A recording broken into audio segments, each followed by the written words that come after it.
Olá, gente, tudo bem? Nosso Magite de hoje, antes de eu falar o assunto especificamente, eu queria que a gente começasse a nossa reflexão por meio de uma imagem. Eu vou já colocar a imagem para vocês. De repente, essa imagem pode causar alguma estranheza ou você até achar uma certa graça nela, uma imagem que estava percorrendo pelo Facebook. Mas vamos olhar e a gente reflete juntos a respeito dessa imagem aí que vai estar na tela para vocês. Bom, a gente tem aí, se você acha que isso deve ser proibido, compartilhe. E aí a gente tem o animal com uma sobrecarga, enfim, e uma possível solução para essa questão. Eu não sei como é que foi o bairro onde você foi criado, por exemplo, mas quando eu olhei essa imagem, eu até, assim, de imediato a gente assim, nossa, engraçadinho e tal, mas eu fiquei pensando exatamente na minha infância, onde eu morava, lá em Irajá, não que a gente não tivesse asfalto e fossem carroças o tempo todo, mas era comum a gente ver esse tipo de cena, né? E naquela época isso não me causava estranheza nenhuma, porque era absolutamente normal. Por que eu pensava? Ou não pensava, enfim, acho que é o ponto da nossa reflexão aqui hoje.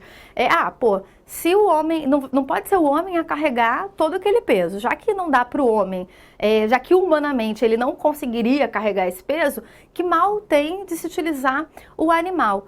O ponto de reflexão, que foi exatamente o que eu pensei hoje, hoje em dia, com uma cabeça diferente, eu olhei essa imagem e pensei assim, caramba, acho que essa imagem, por mais que de repente por uma brincadeira esteja rolando no Facebook, é claro, tem a brincadeira e tem o processo de conscientização, ela evidencia a relação pouco harmônica que a gente tem com a natureza, tem um pouco a ver com o Magite do meio ambiente também, enfim. A gente tem estabelecido ao longo de muitos anos uma relação nada harmônica com a natureza e também com os animais. E nesse caso, um cavalo, por exemplo, que poderia ser um aliado do homem no seu trabalho, ele acaba não sendo esse braço aí tão necessário, porque na medida em que o homem sobrecarrega esse animal, ele não vai ter uma expectativa de vida aí muito grande, né? Rapidamente, essa força, essa ajuda que o homem teria por meio da natureza, ela vai se extinguir, ela vai acabar, né? Então, isso revela pra gente essa relação pouco harmônica, essa relação que tem a ver com o processo de extinção dos animais, que tem a ver com a degradação do meio ambiente. Em vez de a gente se relacionar com a natureza, se relacionar com o meio ambiente de modo a nos desenvolvermos, que tem a ver com desenvolvimento sustentável, a gente tem ao longo dos anos destruído, né, esses elementos tão importantes para a sobrevivência humana também. Há alguns pontos para a gente pensar nessa temática, acho que você já percebeu que o nosso assunto do Magite de hoje são os animais, né? A questão dos animais. E há muitas questões que envolvem esse assunto e eu quis listar algumas que são mais pertinentes para a gente pensar hoje, né? Na sociedade de hoje, quais são os pontos interessantes e pertinentes para a gente refletir a respeito dos animais. O primeiro ponto que eu coloquei ali é o uso de animais em pesquisas. E aí, para a gente refletir, eu vou botar para vocês aqui uma matéria. Foi uma série longa que a Veja fez, Um Futuro Melhor para os Animais. Computadores e tecidos cultivados em laboratórios estão aos poucos substituindo os animais nas pesquisas científicas. Nessa reportagem, eu vou descer um pouquinho para você dar uma olhada, eu vou resumir. A Veja ouviu vários especialistas, tanto aqueles que defendem o uso de animais, quanto aqueles que defendem outros métodos para se fazer pesquisa, né? E aí, nessa matéria, são apresentados alguns métodos interessantes a respeito da utilização ou não, enfim, dos animais. É claro que assim, você tem um grupo, há uma divergência grande, acho que é importante a gente começar a refletir daí. Há grupos de cientistas que acham que a utilização dos animais é extremamente importante para o desenvolvimento da medicina, para o desenvolvimento da ciência. Que se não fosse essa utilização, a gente não teria uma série de medicamentos que se tem hoje. Então há essa divergência. Em contrapartida, há outros grupos, né? Há grupos que falam que essa utilização de animais não seria hoje tão necessária na medida que a gente tem alguns métodos alternativos. E dentre esses métodos, eles citam a simulação em computador, os experimentos in vitro, a substituição de mamíferos, inclusive a substituição de animais por até bactérias, por exemplo, nas pesquisas científicas. Eu vou colocar, né, os meninos da produtora vão colocar para vocês, após o vídeo, uma indicação de leitura, eu vou te mostrar aqui, que é esse artigo, Métodos Alternativos à Utilização de Animais em Pesquisa Científica, Mito ou Realidade. O autor ele vai falar exatamente sobre essa questão, né? Quantos métodos alternativos a gente de fato tem? Será que a gente tem muitos métodos que podem hoje, de maneira eficaz, substituir a utilização de animais? Volta para mim, Tiago, por favor. E aí ele vai citar alguns desses métodos, acho que vale a leitura, uma leitura básica do artigo, ele não é muito longo, para você ter uma noção, se você se deparar com um tema na prova, você pelo menos tem uma noção de quais soluções, de quais medidas você pode apresentar para a não utilização, por exemplo, de animais. Ele vai dizer, inclusive, que há um esforço de muitos cientistas de se reduzir cada vez mais a utilização dos animais ou então de minimizar o sofrimento desses animais nos processos de pesquisa.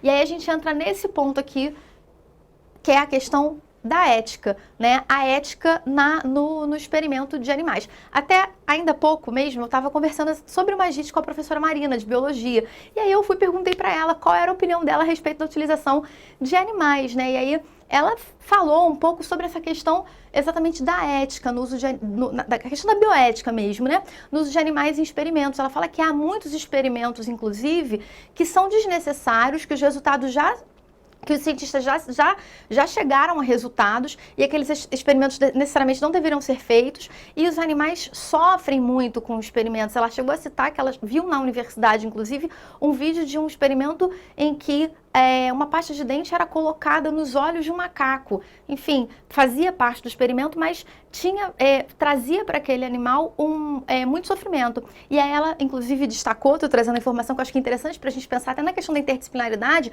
que o que falta, até para que a gente tenha mais métodos alternativos, o que falta exatamente é investimento. A gente se tem hoje pouco investimento em descoberta de métodos alternativos nas pesquisas científicas, porque a utilização de animais é, inclusive, até mais barata, né? Então, essa questão aí que esbarra, né, na questão da economia, na questão do lucro, que acaba esbarrando no ponto da bioética, da ética, da utilização de animais. Passando para um outro ponto que também tem sido bastante discutido hoje, é a questão do animal como entretenimento, a questão do zoológico mesmo. Eu trouxe uma matéria para a gente poder refletir, que é essa aqui, Entre a Preservação e a Loucura. Série fotográfica retrata zoológicos e a viva discussão. Eles são peças centrais na conservação da fauna ou ambientes ultrapassados de degradação para os animais? Essa matéria é outra matéria que eu achei também bem interessante pelo equilíbrio que ela vai trazer. Nos 2 primeiros parágrafos, eu vou dar uma lida com vocês, esses 2 primeiros parágrafos falam o seguinte: qual a sua sensação quando vai a um zoológico? Essa resposta deve variar bastante de acordo com a instituição visitada, mas em geral, os zoológicos despertam sentimentos fortes e até paradoxais. O frisson da proximidade dos animais selvagens muitas vezes contrasta com o estranhamento de observá-los em ambientes artificiais e apresentando um comportamento pouco naturais. Em pleno século XXI, o papel dessas instituições é discutido por muitos. Os zoológicos são fundamentais para a pesquisa e preservação das espécies ou seriam relíquias de tempos passados que deveriam ser aposentadas de vez? É exatamente essa discussão despertada pela série Captive, que reúne imagens do fotógrafo Gaston Lacombe. O trabalho apresenta registros melancólicos, apesar de belos, de péssimas condições a que animais são submetidos em muitos zoológicos.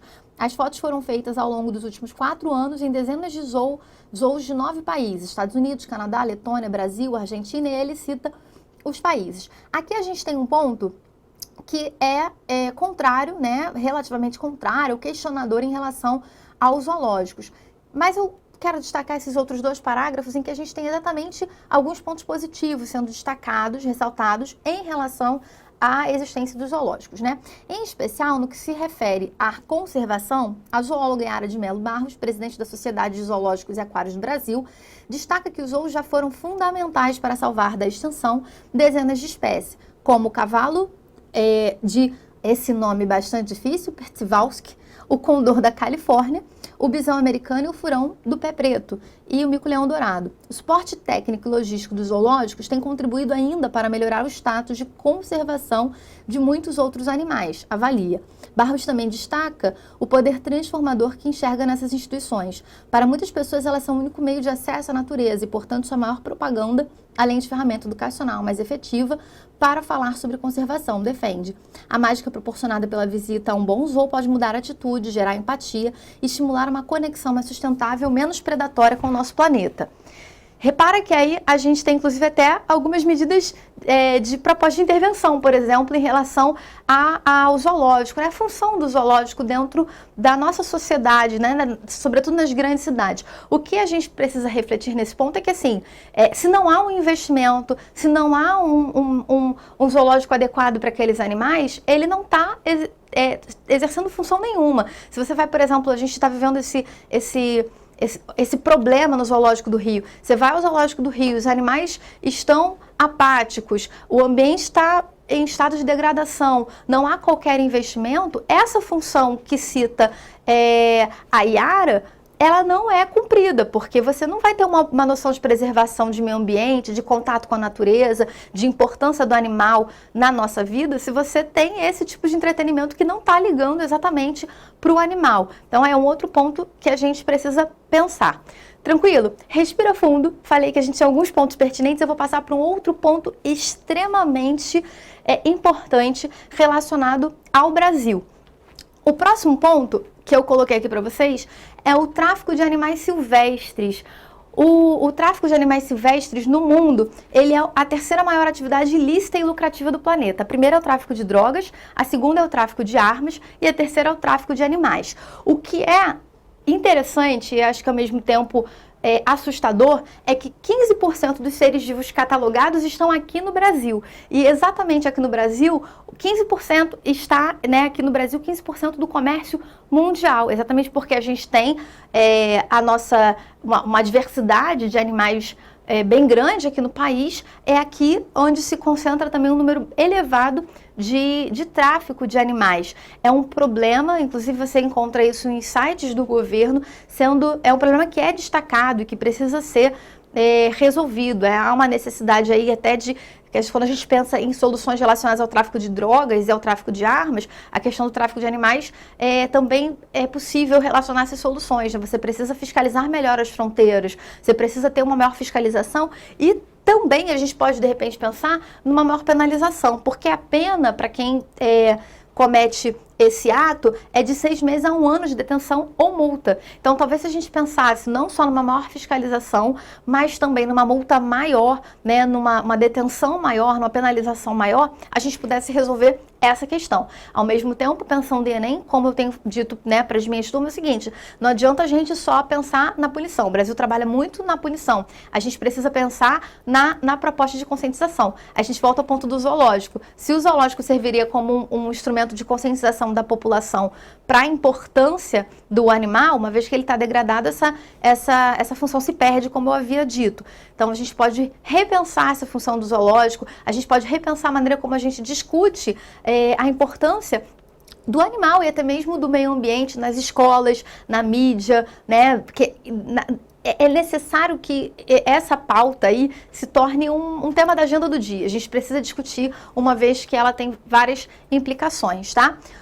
O próximo ponto que eu quero discutir com vocês também tem a ver com os maus tratos de animais, agora em relação aos maus tratos de animais domésticos. Você talvez se lembre dessa manchete: mulher desconfia e flagra namorado batendo em cadelas no Rio. Foi um vídeo bastante difundido e que, de novo, reaviva essa questão dos maus tratos a animais domésticos. Eu, particularmente, não consigo ver esse vídeo, tá? Eu acho que as cenas são fortes, enfim, eu não tenho muito interesse em ver vídeos assim, tá? Mas eu acho que é bastante importante, eu tenho certeza que, enfim, apesar de ter sido uma situação ruim, a partir dessa situação e de várias outras que muitas pessoas vêm denunciando, filmando, porque o celular dá essa oportunidade, a internet também é uma mídia alternativa bastante importante na construção de cidadania, no exercício de cidadania, essa manchete, ela traz traz e trouxe realmente a discussão dos maus tratos em relação a animais domésticos, em relação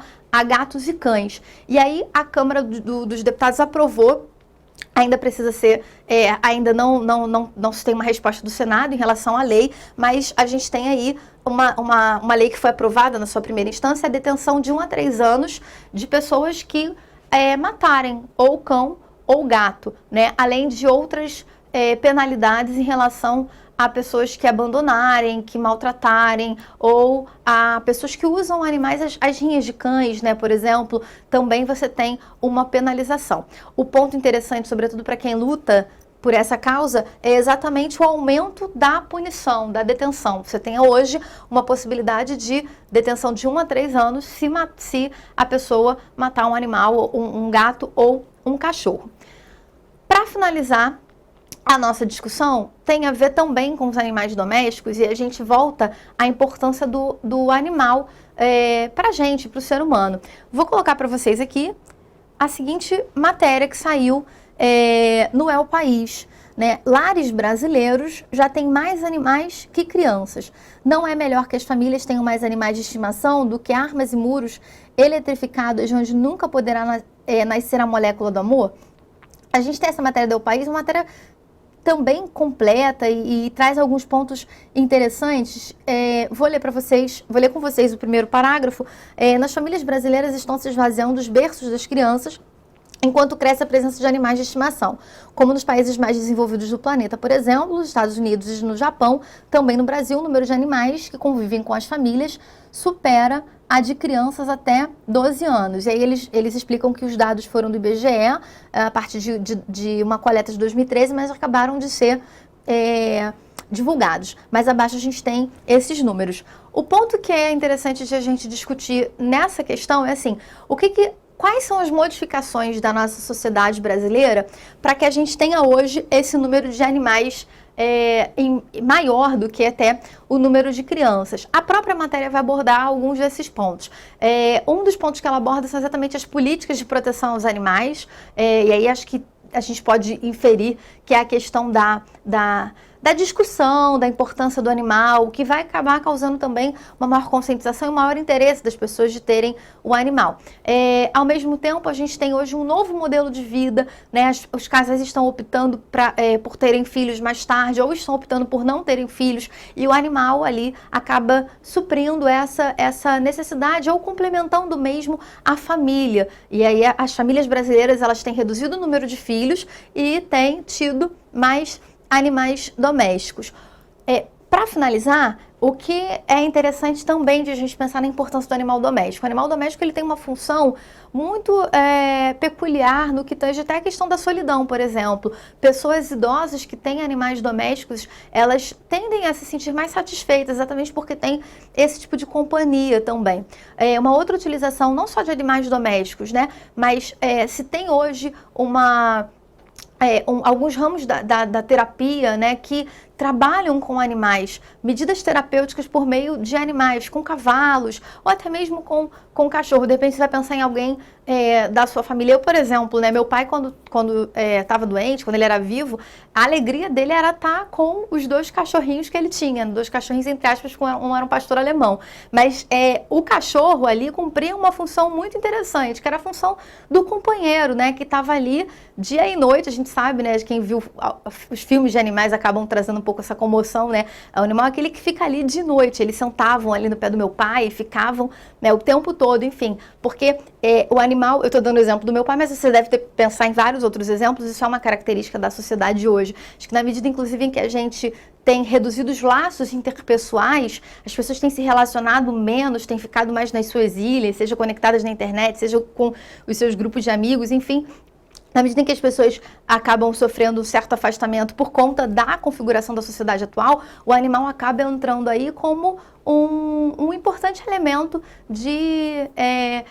para suprir mesmo a necessidade de uma companhia. Enfim, e aí a gente consegue perceber aquilo que eu falei lá no início. É possível sim estabelecer uma relação harmônica com o meio ambiente, é possível estabelecer uma relação harmônica com os animais, até para que a gente consiga sobreviver, que a gente consiga viver melhor. Os pontos foram muitos, eu sei, mas são os pontos relevantes para você pensar nessa questão do animal, caso a gente se depare com algum tema que fale a respeito desse assunto, né? Você vê a questão da pesquisa, você vê a questão das novas configurações familiares hoje, com a presença de animais, a gente tem a questão importante do tráfico de animais e também dos maus tratos. São pontos aí que você pode utilizar na sua redação, caso você se depare com um tema assim. É isso, galera. Até a próxima e vamos praticar.